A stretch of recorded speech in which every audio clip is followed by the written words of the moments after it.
warahmatullahi wabarakatuh. Salam sejahtera bagi kita semua. Saya ucapkan selamat datang dan selamat bergabung di SMP Negeri 2 Tambun Selatan. Perkenalkan, nama saya Ibu Nurisma Yuniarti. Saya adalah pengajar di SMP Negeri 2 Tambun Selatan.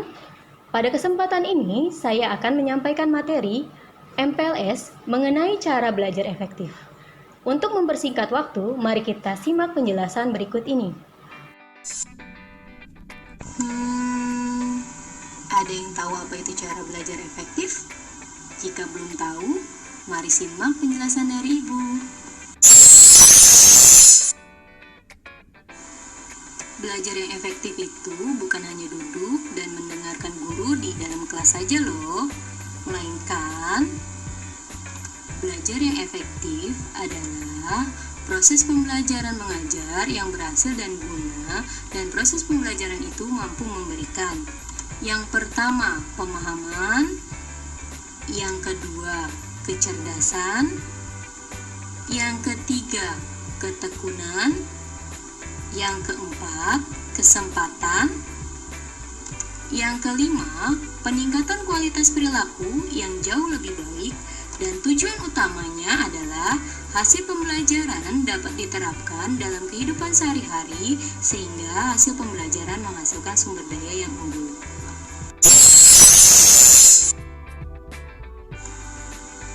Berikut ini adalah tips-tips belajar yang efektif.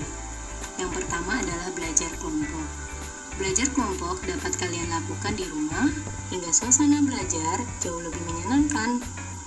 Salah satu teman kalian menjadi tutor sebaya dan harus didampingi dengan orang tua.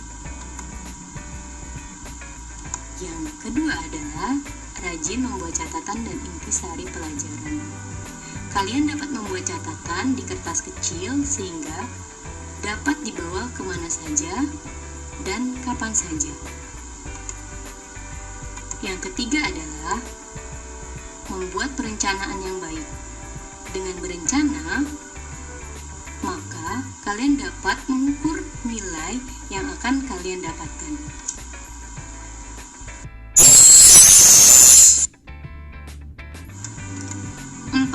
Disiplin dalam belajar. Jika kalian sudah melakukan perencanaan pembelajaran, gunakan waktu sebaik mungkin. Yang kelima, menjadi aktif bertanya dan ditanya. Tanyakan materi yang belum kalian pahami kepada guru kalian. Yang keenam, belajar serius dan tekun. Yang ketujuh, hindari belajar berlebihan. Contohnya, belajar kebut semalam.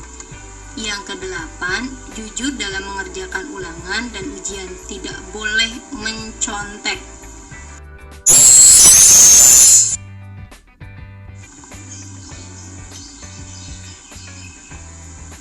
Sembilan, jadilah seorang pemimpin, latihlah rasa tanggung jawabmu. Ajak beberapa teman kelas dan pimpin mereka untuk membersihkan kelas bersama-sama. 10. Mendengarkan penjelasan guru dengan baik. Jawablah setiap pertanyaan yang diajukan oleh guru apabila kamu mengetahui jawabannya. 11. Jangan malu untuk bertanya. Selalu ajukan pertanyaan kepada guru apabila tidak mengerti tentang suatu hal.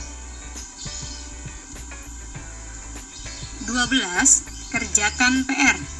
Kerjakan PR dengan baik. Jangan selalu mencari alasan untuk tidak mengerjakannya. 13. Selalu mengulang pembelajaran yang sudah diajarkan. Setiap pulang dari sekolah, selalu mengulang pembelajaran yang tadi diajarkan. 14. Cukup istirahat, makan, dan main. Semua dilakukan berimbang, oleh karenanya kita harus dapat membagi waktu untuk makan, istirahat, dan bermain. 15. Banyak berlatih pelajaran yang disukai. Apabila kamu tidak menyenangi suatu mata pelajaran, contohnya matematika, maka banyak-banyaklah berlatih, mengikuti kursus, atau belajar berkelompok dengan teman. 16. Ikutilah ekstrakurikuler yang kamu senangi. Cari tahu kegiatan apa yang cocok dan kamu suka. Kalian juga bisa mendapatkan pelajaran tambahan di luar sekolah. 17. Cari seorang pembimbing yang baik. Orang tua adalah pembimbing yang terbaik selain guru. Selain itu, kalian juga dapat belajar dari teman yang berprestasi. 18. Niat dengan sungguh-sungguh. Jika belajar tidak sungguh-sungguh ataupun tidak niat, pikiran kita akan melayang kemana-mana. Oleh sebab itu, belajar yang baik dimulai dengan niat yang sungguh-sungguh. 19. Lokasi dan situasi yang kondusif. Cara yang paling tepat dan efektif untuk belajar adalah mencari tempat yang nyaman dan tidak terlalu banyak gangguan agar kita bisa lebih konsentrasi. 20. Metode imitasi atau meniru. Metode ini direalisasikan ketika seseorang meniru orang lain atau gurunya. Metode ini sering digunakan anak kecil untuk melafal kata bahasa dari orang tuanya saat meniru berbagai perilaku, etika, dan tradisi. 21. Trial and error atau mencoba-coba. Manusia juga belajar dari eksperimen pribadi jika dia berusaha terus-menerus secara mandiri untuk memecahkan masalah yang dihadapi. 22.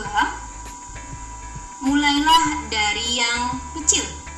Mulailah belajar dari topik yang paling Anda kuasai atau mudah. Setelah itu, barulah dilanjutkan dengan topik yang lebih menantang.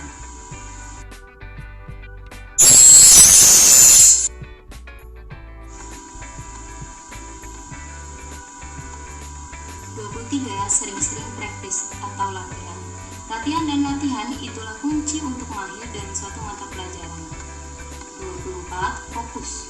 Ketika belajar, kita dituntut untuk serius, jangan setengah hati karena pikiran kita tidak dapat melakukan atau memikirkan beberapa kegiatan dalam satu waktu.